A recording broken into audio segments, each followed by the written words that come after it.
Anti terrorist squad అర్జెంటుగా ఆంధ్రప్రదేశ్లో ఏర్పాటు చేయాలి.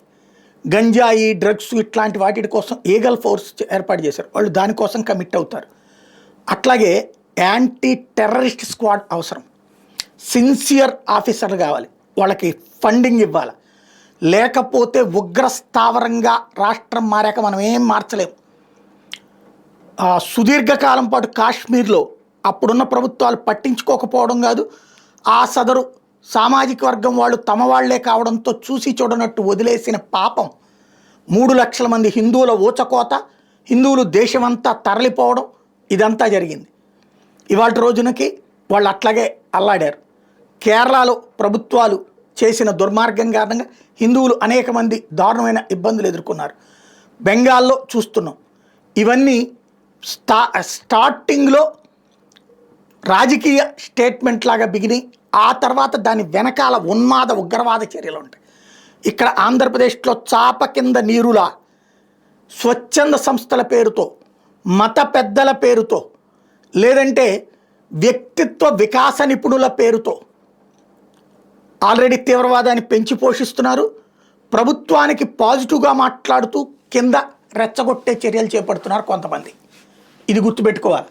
ఎట్ ద సేమ్ టైం 2 ఉగ్రవాద వ్యవస్థలు 2 చోట్ల, రాష్ట్రానికి ఆ మూల, రాష్ట్రానికి ఈ మూల.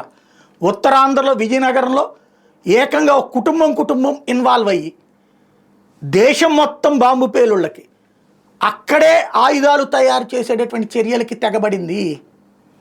డబ్బులు విదేశాల నుండి వచ్చినాయి, బయటపడింది కదా అక్కడ విషయం. వాడికి సహకరించిన కొంతమందిని తెలంగాణ అతను కూడా అరెస్ట్ చేశారు కదా. అంటే ఇక్కడే మూలం. అతను ఎంతమందిని తయారు చేశాడు, ఇప్పుడు చేసుంటాడు. అట్లాగే ఇప్పుడు రాయచోటి భార్యాభర్త అందరూ కలిసి చేసినటువంటి ఘాతుకం ఎంతమందిని తయారు చేశారో తెలియదు. తమిళనాడు పోలీసులు వచ్చి అరెస్ట్ చేసి పట్టుకెళ్లారు. ఆ మధ్య నంద్యాల దగ్గర జరిగినటువంటి పోలీస్ స్టేషన్ ధ్వంసం, దగ్ధం దగ్గర నుంచి ఈ కర్నూలు, కడప, నెల్లూరు ప్రాంతాల్లో చాలా స్ట్రాటజిక్గా దూసుకెళ్తున్నటువంటి తీవ్రవాద భావజాలం పెరుగుతోంది. మా బాధ్యతాయుతమైనటువంటి సిన్సియర్గా ఉండే ముస్లిం సామాజిక వర్గపు యువతని డైవర్ట్ చేస్తున్నారు వీళ్ళు.